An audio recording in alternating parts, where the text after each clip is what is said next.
how would you provide feedback to children? To children, yeah. Individual. It's individual differences. I wouldn't provide any set of feedback to one person any set way. Like, I think the key to being a good educator is knowing how to educate the person. Like, we was talking about theories and methodologies and what's your coaching pedagogy and all this sort of stuff. Like, sometimes things don't work for, like, not everything works for the same person. So if it's somebody who is overly confident, I would try and ground them a little bit. I don't mean like knocking the confidence, like, I'm not about that, but I'm about grounding them a little bit and maybe getting them to set higher expectations of the conduct more so than achieving goals.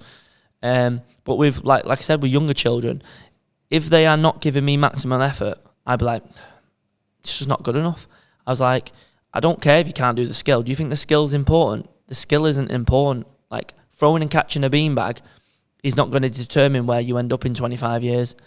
But going through the hardship of not being able to do a skill and sulking about it will directly determine where you end up in 25 years.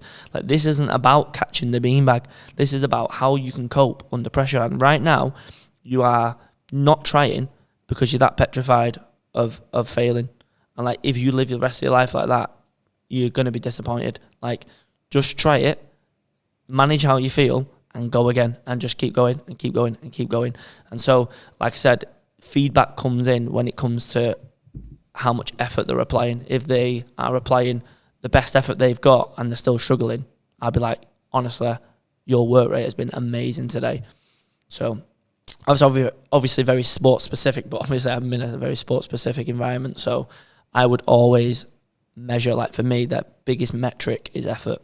And that's how I provide my feedback. If a child's like coming over to me and like, oh, I'm getting this, but blah, blah, blah, blah, then I can go into the deeper mechanisms of the movement.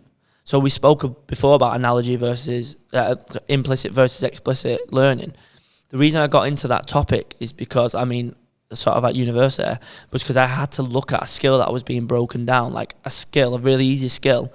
A professional athlete missed a putt to win a championship. And I had to basically analyse what went wrong. And I'm sure you've heard the term paralysis by analysis.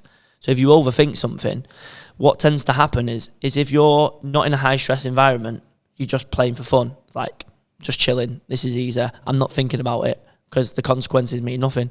As soon as you apply consequences and pressure, what tends to happen, they revert back to so you got your conscious versus your subconscious brain. If you are in your subconscious and you're doing things on autopilot, that is what flow state is. You don't get in flow state in your conscious brain. I don't think athletes thinking is a good thing. Like, you want 20 minutes to pass and it feels like 20 seconds.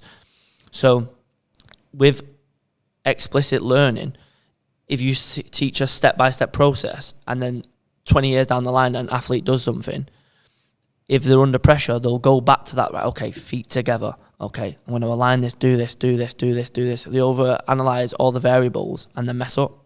Paralysis by analysis, like I said.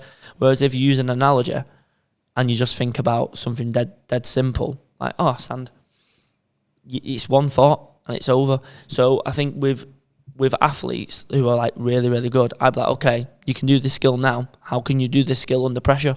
Like, what would you do in this environment? And it's like, I used to always, so when I used to assess children, it was the physical attributes, so like the physical literacy of how they can move their body, are they in tune with their body, etc., how they are in social dynamics, and then there was also like how they are emotionally, psychologically. Do they understand, like, if they're feeling a bit lethargic and there's not really a lot on it because they're quite competitive, how can they manipulate the circumstances in their own end and think, oh, this is a cup final, and like pretend that they are just to get a bit more motivation. And then you also have got tactical. So it's like with kids who really get the skill, it's like, okay, how do you apply this in a game?